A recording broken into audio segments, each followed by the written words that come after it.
hard times, I know that there is good that comes from them. I know that James 1:2-4 is true and that the Lord carries me through hard things. But there is a disconnect in the way that I pray for my kids and this knowledge and truth that I carry for myself. Because we are just naturally protective of our kids, we don't want to see them go through hard things. And that's understandable. But the truth is, this is how the Lord grows our kids. This is how he grows us as his kids. And this is how he grows our actual kids as well. So I want to share with you 5 different things that I am praying for my kids in light of this, in light of just this idea that I want them to grow up and know God and depend on him. I don't want them to grow up and have no concept of what to do with hard things.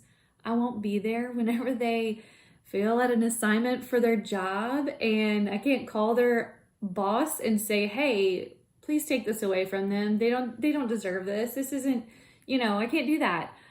We want them to grow up and be strong and be growing and mature in their faith.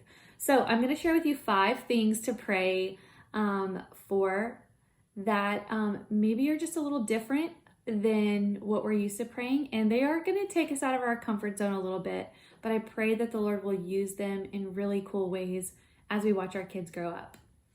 The first one is, may they only face trials necessary for them to know you and grow you.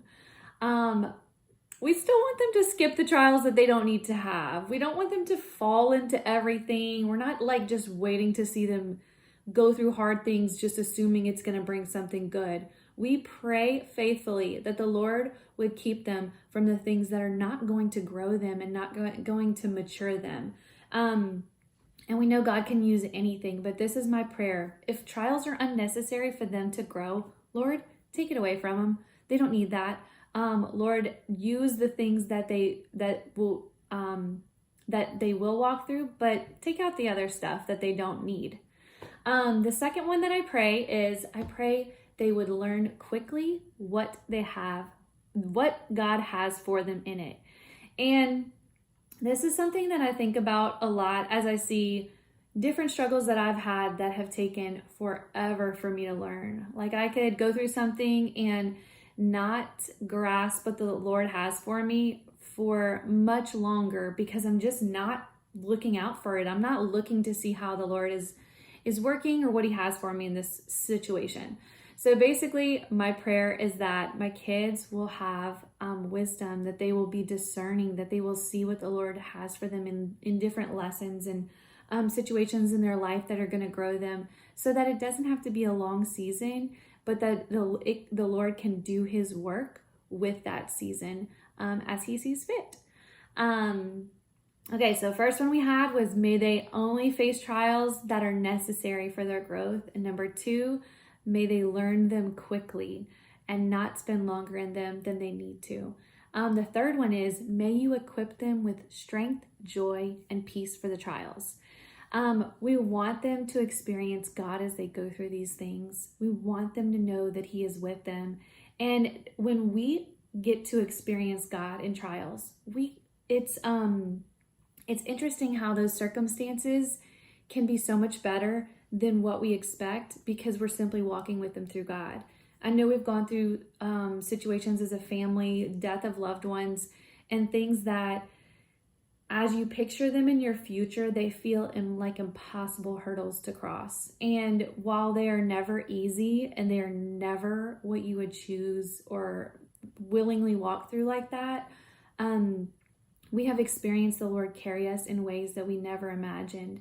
And so my prayer is that the Lord would fill them with strength, joy, and peace for the journey.